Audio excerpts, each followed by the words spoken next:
बिस्मिल्लाहिर्रहमानिर्रहीम। अस्सलाम वालेकुम। आई एम रिदा ज़हीर और मैं आपको सिखा रही हूँ इंग्लिश लैंग्वेज और उसमें हम सीख रहे हैं टेंसेस।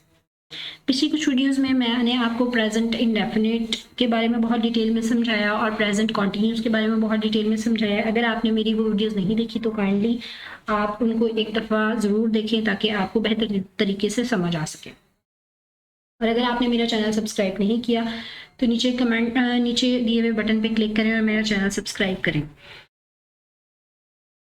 हम देखते हैं प्रेजेंट परफेक्ट टेंस कौन सा होता है, लेकिन उससे पहले मैं कुछ चीज़ें आपके साथ डिस्कस करना चाहती हूँ कि वर्ब क्या होती है और उसकी फॉर्म्स क्या होती है। एक्चुअली मैं इस पर एक सेपरेट वीडियो बनाना चाह रही थी, लेकिन उसमें थोड़ा टाइम लगेगा। उससे पहले थोड़ा सा इंट्रोडक्शन देना ज़रूरी है। जैसा कि प्रेजेंट परफेक्ट में थर्ड फॉर्म यूज़ होती है और अगर यही चीज़ आपको समझ नहीं आएगी तो मुझे टेंस करवाने का फ़ायदा नहीं होगा। इसलिए मैंने सोचा कि इसी वीडियो में एक छोटा सा इंट्रोडक्शन और थोड़ा सा शॉर्टकट आपको समझा दूं ताकि फिल वक्त आपके लिए आसानी हो टेंसेस को समझने के लिए। इसके अलावा मैं वर्ब्स पे एक बहुत डिटेल में वीडियो बनाऊंगी जिसमें बहुत डिटेल में आपको फॉर्म ऑफ वर्ब्स को समझाने की कोशिश करूंगी। तो पहले हम देख लेते हैं कि वर्ब क्या होता है। वर्ब एक्शन वर्ड्स होते हैं, ऐसे वर्ड्स जो किसी काम के करने को जाहिर करते हैं, उसे हम कहते हैं वर्ब। और इसकी टाइप्स कितनी होती हैं? First form of verb, second form of verb और थर्ड फॉर्म ऑफ वर्ब। और वर्ब होती है दो तरह की, एक होती है रेगुलर वर्ब्स और एक होती है इरेगुलर वर्ब्स। आप ये कह सकते हैं कि तकरीबन टोटल वर्ड्स के 97% तकरीबन 97% वर्ब्स ऐसे होते हैं जो रेगुलर होते हैं, जिनको याद करने की जरूरत नहीं पड़ती। जैसे कि हमारे पास एक एक्शन वर्ड है प्ले, खेलना, तो उसकी सेकंड फॉर्म क्या होगी? सिंपली हम ईडी लगा दें, प्लेड, प्लेड। थर्ड फॉर्म भी प्लेड, सेकंड फॉर्म भी प्लेड। हेल्प, उसकी second form helped, third form helped. तो ऐसे वर्ब्स को हम कहते हैं रेगुलर। इनको याद करने की जरूरत नहीं होती है। अगर आपने सेकंड लगानी है सिंपल ईडी लगा दें, थर्ड लगानी है सिंपल ईडी लगा दें। ऐसे फॉर्म वर्ब्स को ज्यादातर याद करने की जरूरत नहीं होती। और 97% वर्ड्स ऐसे हैं जो कि रेगुलर वर्ब्स में शामिल होते हैं। अब हम बात कर लेते हैं बकाया कि इरेगुलर वर्ब्स जो कि आपको याद करने पड़ेंगे और वो ऐसे ही याद हो सकते हैं। जितनी ज़्यादा आप प्रैक्टिस करें उतने ज़्यादा याद होंगे। और इनको याद रखने की एक सजेशन ये है कि आप इंग्लिश रीडिंग ज़्यादा करें। जब आप पढ़ेंगे तो आपको पता चल जाएगा, एक तो आपको पहचान होगी कि कौन कौन सी फॉर्म ऑफ वर्ब्स कहाँ कहाँ इस्तेमाल हो रही है, और दूसरा बार बार पढ़ने से वो आपके जहन में बैठ जाएगा कि अच्छा अगर यहाँ पे एग्जाम्पल गो है तो गो की सेकेंड फॉर्म वेंट होती है, थर्ड फॉर्म गॉन होती है। ये सिर्फ याद करने से ही आपको आएंगे। तो या तो एग्जाम्पल्स की प्रैक्टिस करें, जैसे मैं आज आपको प्रेजेंट परफेक्ट टेंस करवाने जा रही हूँ, तो आप उसकी जितनी हो सकते उतनी प्रैक्टिस करें। हर सेंटेंस में एक डिफरेंट वर्ब आएगा जिससे आपकी प्रैक्टिस ज्यादा होगी। इरेगुलर कौन से होते हैं? जिसमें फर्स्ट फॉर्म ऑफ वर्ब कुछ और होती है, सेकंड फॉर्म ऑफ वर्ब कुछ और होती है, थर्ड फॉर्म ऑफ वर्ब कुछ और होती है। Go, went, gone. Speak, spoke, spoken. बोलना, उसकी second form spoke, third form spoken हो गई। अच्छा, कुछ ऐसे भी वर्ड होते हैं जो चेंज नहीं होते हैं, जैसे रीड।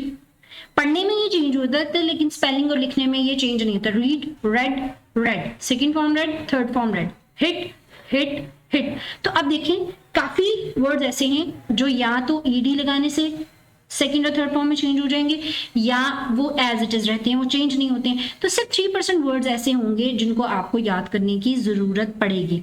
अब मैंने फिल वक्त के लिए आपके लिए कुछ ऐसे वर्ड्स कलेक्ट किए हैं जो कि इरेगुलर हैं, और अगर आप फिल वक्त इनको याद कर लें, अपने सेंटेंसेस में यूज कर लें, तो ये इनफ होंगे। फिर हम जब डिटेल वीडियो बनाएंगे तो मैं कोशिश करूंगी मैक्सिमम वर्ड्स आपके साथ डिस्कस करूं ताकि आप उनको आसानी से याद कर सकें। अब हम चलते हैं अपने आज के टेंस की तरफ। Present perfect tense. सबसे पहले हमेशा की तरह हम ये देख लेते हैं कि इसमें किस तरह के कामों को या किस तरह के फिक्रों को हम प्रेजेंट परफेक्ट में चेंज करते हैं। मैं दो तरह से आपको पहचान बताती हूँ टेंस में। एक तो कॉन्सेप्चुअल बताती हूँ कि जैसे कि इस टेंस के बारे में अगर हम बात करें, प्रेजेंट का मतलब है ऐसे तमाम फिक्रात जो हाल में हो रहे हैं, ऐसे तमाम काम जो हाल में हो रहे हैं, उनको हम प्रेजेंट में चेंज करते हैं। ये तो एक सबसे कॉमन और बेसिक बात है। प्रेजेंट की चारों टाइप्स के टेंसेस को जब हमने चेंज करना है तो प्रेजेंट में वो तमाम टेंसेस चेंज होते हैं जो कि, या तमाम जुमलों को हम चेंज करते हैं जो हाल में हो रहे थे, मौजूदा दौर में हो रहे थे। और इंडेफिनिट में क्या था? जो मौजूदा दौर में आपके लिए रूटीन में होते हैं। कॉन्टिन्यूस का था जो इस वक्त जारी हैं। अब हम परफेक्ट की बात करते हैं, यहाँ पे थोड़ा सा डिफरेंस आता है। मौजूदा दौर में परफेक्ट, वो काम जो 100% कंप्लीट हो चुका है। इस टाइम जो काम 100% कंप्लीट हो चुका है उसको हम क्या कहते हैं, प्रेजेंट परफेक्ट टेंस। आप अगर आपको फिक्रे के लिहाज से जो बेसिक एक पहचान बताती हूँ अगर उसे समझ नहीं आती है तो दूसरा तरीका क्या है कि आप उसको पढ़ के अंदाजा लगा लें कि भाई ये काम मौजूदा दौर में हो चुका है या इस वक्त ये काम खत्म हो चुका है, जारी नहीं है, पीछे नहीं हुआ था अभी हुआ है, पीछे से शुरू था अभी खत्म था। अब दूसरी बात यह कि 100% कंप्लीट हुआ, एक चीज मैंने आपको समझा दी, it links past and present. अब पास्ट और प्रेजेंट को कैसे लिंक करता है इस चीज में आपने कंफ्यूज बिल्कुल नहीं होना। मैं खाना खा चुकी हूं या मैं अपना काम खत्म कर चुकी हूं, मैं अपना होमवर्क खत्म कर चुकी हूं, ठीक है। अब होमवर्क शुरू मैंने कब किया था, पास्ट में। कब शुरू किया था, 2 घंटे पहले, 3 घंटे पहले, पास्ट में शुरू होता ना, उसको लिंक क्या किया प्रेजेंट में कि अब वो खत्म हो चुका है। शुरू कब हुआ था, पास्ट में, 1 घंटा पहले, 2 घंटा पहले शुरू हुआ था, और खत्म कब हुआ है, प्रेजेंट में। तो जो काम प्रेजेंट में मुकम्मल हो जाए, शुरू कभी भी होता तो वो पास्ट में, अब पहले शुरू हुआ था तभी तो अभी खत्म हो रहा है ना, तो पास्ट में शुरू होता है और उसको किससे मिलाते हैं कि प्रेजेंट में वो काम खत्म हो गया है, अभी खत्म हुआ है मौजूदा दौर में, उसको हम क्या कहते हैं। उन ऐसे फिक्रात या ऐसे कामों को या ऐसे आप जुमलों को किसमें हम चेंज करते हैं, प्रेजेंट परफेक्ट में, जिनमें कोई काम जो है मौजूदा दौर में खत्म होता है। अब उर्दू में एक बेसिक पहचान भी है, वो भी मैं आपको बता देती हूँ। उर्दू के फिक्रों के आखिर में अगर चुका है, चुकी है, चुके हैं आ रहे, या लिया है, लिए हैं, जैसे मैंने खाना खा लिया है। अब खाना खाना 15 मिनट पहले शुरू किया था और अभी मैंने खा लिया है, तो ये क्या है, प्रेजेंट परफेक्ट में इसको हम चेंज करेंगे। जो काम मौजूदा दौर में खत्म हो चुका है, खा लिया है मैंने, ठीक है। वो स्कूल जा चुका है, चला गया, हम पढ़ चुके हैं, हमने काम खत्म कर लिया, हमने पढ़ लिया, वो चला गया, उसने भी काम मुकम्मल कर लिया, वो स्कूल पहुंच गया, यहां से चला गया। तो वो तमाम जुमले जो कि किस चीज को शो करते हैं, मौजूदा दौर में काम के मुकम्मल होने को, खत्म हो जाने को, उसको हम किस में चेंज करते हैं, प्रेजेंट परफेक्ट में चेंज करते हैं।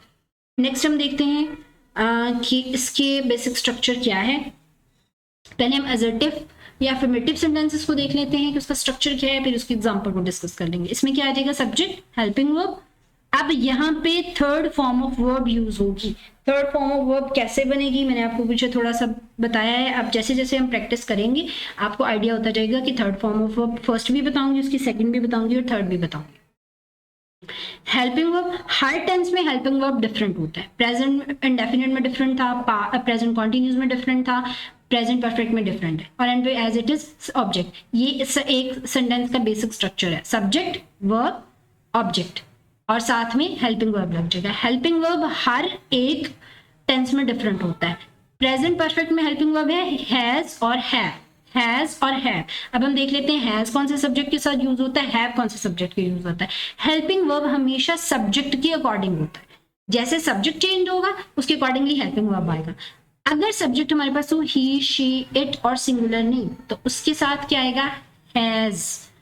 और अगर सब्जेक्ट हो आई, वो, यू, दे और प्लूरल नेम्स, उसके साथ आएगा हैव। मैंने आपको पहले भी बताया था इसमें सिंगुलर प्लूरल का कॉन्सेप्ट इस्तेमाल होता है, लेकिन थोड़ा सा इसमें कन्फ्लिक्ट आ जाता है यू और आई के लिए, इसलिए मैं आपके लिए ये बिल्कुल लिख देती हूँ ताकि आपको किसी किस्म की कंफ्यूजन ना हो। आप ये याद कर लें ताकि आपको पता लग जाए। सिर्फ एम, आई के साथ डिफरेंटली आता है, अदरवाइज यही दो ग्रुप बनते हैं जिसमें इन सारे सब्जेक्ट्स के साथ हैज आएगा, इन सारे सब्जेक्ट्स के साथ हैव आएगा। मुझे उम्मीद है आपको ये चीज समझ आ गई होगी। अब हम कुछ एग्जांपल्स डिस्कस कर लेते हैं ताकि मजीद आपको उर्दू फिक्रे को फॉर्मूले में कन्वर्ट करना आ जाए, जो कि प्रेजेंट परफेक्ट में ये वाला मौजूद है। अच्छा जी, ये हमारे पास है फॉर्मूला जो भी मैंने पीछे डिफाइन किया, subject, helping verb, third form of verb और ऑब्जेक्ट। अब हम कुछ एग्जांपल्स देख लेते हैं। तुम फुटबॉल खेल चुके हो, मौजूदा दौर में तुमने फुटबॉल खेल लिया है, अब खेल चुके हैं, अब तुम फारिग हो, तुम्हें कुछ और करना है या तुम फ्री हो गए हो। यू, ठीक है, यू के साथ मैंने अभी पीछे क्या बताया था, हेल्पिंग वर्ब कौन सा यूज होगा, have. You have, play first form होती है, सेकेंड और थर्ड फॉर्म, ये रेगुलर फॉर्म ऑफ वर्ब है। प्लेड इसकी third form. You have played football, तुम फुटबॉल खेल चुके हो। वो स्कूल जा चुका है, वो सब्जेक्ट, सॉरी वो स्कूल जा चुके हैं। दे, अब दे के साथ क्या आएगा, हैव, क्योंकि ये प्लूरल है। They have go first form, go went second form और gone third form. They have gone to school, वो सो चुकी है। शी हैज, अब शी के साथ हैज लगेगा। She has sleep, slept, slept, sleep first form, slept slept second form, ये भी इरेगुलर फॉर्म ऑफ वर्ब है, ये भी इरेगुलर वर्ब है, और ये रेगुलर वर्ब है। मैं पढ़ चुकी हूँ, आई हैव रेड, आई के साथ हैव आएगा, और रीड की जैसे मैंने बताया था कुछ वर्ड जो हैं वो बिल्कुल चेंज नहीं होते हैं, लेकिन प्रोनाउंसिएशन में थोड़ा चेंज हो सकते हैं। सेकंड और थर्ड फॉर्म को हम रेड पढ़ते हैं, आई हैव रेड। ये तो है सिंपल हमारे पास। अब हम देखते हैं नेगेटिव सेंटेंसेस को, देख लेते हैं। नेगेटिव सेंटेंस का स्ट्रक्चर क्या होगा? सिंपली हेल्पिंग वर्ब के साथ नॉट लगेगा। हर टेंस में इस बात को अच्छे से समझ लें कि जब हम इसे नेगेटिव में चेंज करना है तो सिर्फ इतना चेंज आता है कि हेल्पिंग वर्ब के साथ नॉट लग जाता है, बाकी बिल्कुल ये सिंपल सेंटेंस की तरह ही होता है। मैं अपनी दोस्त का इंतजार नहीं सॉरी यहाँ पे कर चुकी आना था, मैं अपनी दोस्त का इंतजार नहीं कर चुकी हूँ। आई have not waiting for my friend, ठीक है। मैंने सच नहीं बताया है। अब मैंने सच, मैंने पूछा था किया है, लिया है, या है, ये है वगैरह भी आता है। मैंने सच नहीं बताया है, I have not told the truth. I के साथ हैव, नॉट, टेल, टोल्ड, और टोल्ड उसकी सेकंड और थर्ड फॉर्म, द ट्रुथ सच। इसने अपनी पुरानी कार फरोख्त नहीं की है, he has not sold his old car।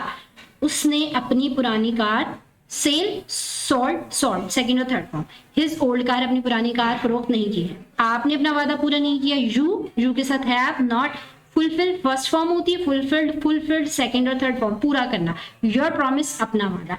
अब ये जो एग्जांपल है ना, ये प्रेजेंट परफेक्ट के लिए नहीं है, सॉरी ये बाय मिस्टेकन हो गई है, इसको कंसिडर मत करिएगा। बाकी ये तीनों एग्जांपल जो हैं वो प्रेजेंट परफेक्ट से नेगेटिव से रिलेटेड है, आप काइंडली इनको कंसिडर करिएगा, कंफ्यूज बिल्कुल नहीं होना, ये इसमें मौजूद नहीं है, शामिल है। अब हम देखते हैं इंट्रोगेटिव सेंटेंसेस। इंट्रोगेटिव सेंटेंसेस कौन से होते हैं? जिसमें क्वेश्चन पूछते हैं। पीछे भी मैं बता चुकी हूँ, सिंपल क्या करना है आपने, सिंपल सेंटेंस का जो स्ट्रक्चर है उसमें से हेल्पिंग वर्ब को शुरू में ले आना है। क्या हलीमा इंटरव्यू पास कर चुकी है? हैज हलीमा, हेल्पिंग वर्ब शुरू में गया। सिंपल क्या था, हलीमा इंटरव्यू पास कर चुकी है, Halima has passed the interview, हमने हैज को उठा के शुरू में ले गया, has Halima passed the interview. क्या हलीमा इंटरव्यू पास कर चुकी है? क्या वो जज के सामने पेश हुए हैं या हो चुके हैं? दोनों ठीक है, कि हो चुके हैं या हुए हैं, मौजूदा दौर में काम कंप्लीट हो रहा है। Have they appeared before the जज। अब हैव शुरू में आ गया हेल्पिंग वर्ब, दे के साथ हैव लगता है, सब्जेक्ट बाद में आ गया, सिंपल यहां से हेल्पिंग वर्ब सिंपल सेंटेंस उठा के शुरू में लें, have they appeared before the जज, और आगे क्वेश्चन मार्क लगा। क्या उससे क्लास में पहली पोजीशन मिली? Has she gotten the first position in class. Sorry यहाँ पे गॉटन आना था, ये सेकंड फॉर्म है, गॉटन, यहाँ पे इसकी थर्ड फॉर्म आनी है, has she gotten the first position in class. क्या उससे क्लास में फर्स्ट पोजीशन मिली है? क्या मैं पढ़ नहीं चुकी हूँ? अब क्वेश्चन में नहीं भी तो आ सकता है ना, हैव आई नॉट रेड, क्या मैं नहीं पढ़ चुकी हूँ, हैव आई नॉट रेड। ये क्या हो गया हमारे पास, इंट्रोगेटिव सेंटेंसेस की कुछ टाइप हो गई। मुझे उम्मीद है आपको ये अच्छे से समझ आ चुका होगा। हमेशा की तरह अब मैं आपके लिए कुछ सेंटेंस एज एन असाइनमेंट, ताकि आप इसको हल करें और आप मजीद प्रैक्टिस कर सकें। अगर इन सेंटेंसेस को इंग्लिश में चेंज करने के लिए आपको कोई वोकैबुलरी प्रॉब्लम हो या आपको कोई फिक्रा चेंज करना नहीं आए तो आप कमेंट बॉक्स में नीचे मुझे पूछ सकते हैं। मुझे उम्मीद है आपको मेरी वीडियो पसंद आई होगी, और आपको मेरा पढ़ाने का तरीका अगर पसंद आ रहा है तो मेरी वीडियो को लाइक करें और कमेंट करें। और अगर आप चाहते हैं कि मज़ीद इसमें कुछ चेंजेस आएँ, कुछ आपके हिसाब से मज़ीद आप कुछ सीखना चाह रहे हैं, तो आप मुझे काइंडली कमेंट्स में बताएं। आज तक के लिए इतना ही, शुक्रिया, अल्लाह हाफ़िज़।